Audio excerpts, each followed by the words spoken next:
Hi friends, welcome to Keerthi's channel. మీరు ఎలా ఉన్నారు? నేను చాలా బాగున్నాను. ఈరోజు క్యాప్సికమ్ మసాలా కర్రీ ఎలా చేయాలో చూద్దాం. అంతకు ముందుగా నాదొక చిన్న రిక్వెస్ట్ అండి. ఫస్ట్ టైం నా వీడియోస్ చూస్తున్నారా? అయితే నా ఛానల్ని సబ్స్క్రైబ్ చేయండి. స్టవ్ పైన బాండీ పెట్టి హీట్ అయ్యాక పల్లీలు, నువ్వులు, ధనియాలు, దాల్చిన చెక్క, లవంగాయలు, ఇలాచి, ఎండు కొబ్బరి 1 by 1 యాడ్ చేసుకుంటూ డ్రై ఫ్రై చేసుకోవాలి.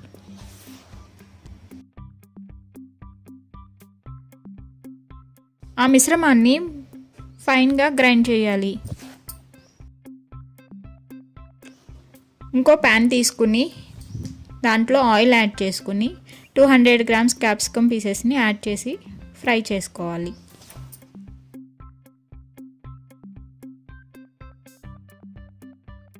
ఈవెన్గా కుక్ అయ్యాక సపరేట్ చేసుకుని అదే ప్యాన్లో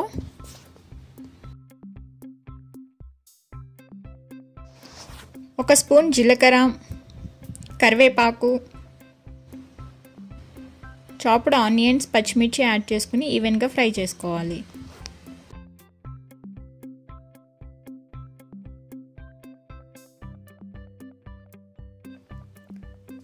సాల్ట్ యాడ్ చేసుకుని ఈవెన్గా ఫ్రై అయ్యేంత వరకు కుక్ చేసుకోవాలి. ఈవెన్గా ఫ్రై అయ్యాక ఒక టమాటో పీసెస్ని యాడ్ చేసి ఈవెన్గా ఫ్రై చేయాలి.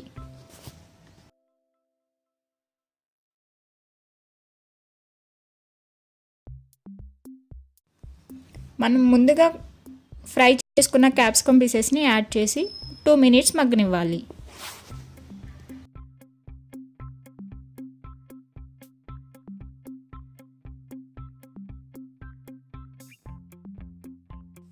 దానిలో ధనియాల పొడి, కారము యాడ్ చేసుకుని ఈవెన్గా కుక్ అవనివ్వాలి.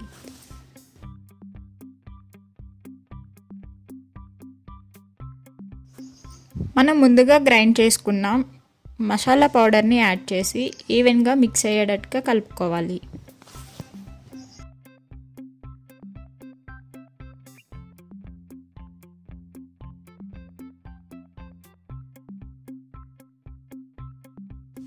హాఫ్ కప్ చింతపండు గుజ్జుని యాడ్ చేసుకోవాలి.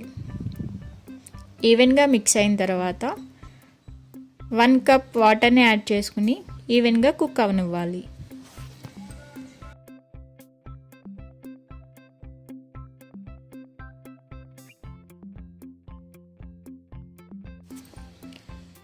మనకి కర్రీ నుంచి ఆయిల్ సపరేట్ అయ్యేంత వరకు ఈవెన్గా కుక్ అవనివ్వాలి. లాస్ట్లో కొత్తిమీర యాడ్ చేసుకుని స్టవ్ ఆఫ్ చేసుకోవాలి. Emmy capsicum masala curry ready అయిపోయింది. ఇది చపాతీలోకి, రోటీలోకి, రైస్లోకి చాలా బాగుంటుంది. మీకు ఈ వీడియో నచ్చినట్టయితే లైక్ చేయండి, కామెంట్ చేయండి. Please subscribe to my channel. Thank you for watching.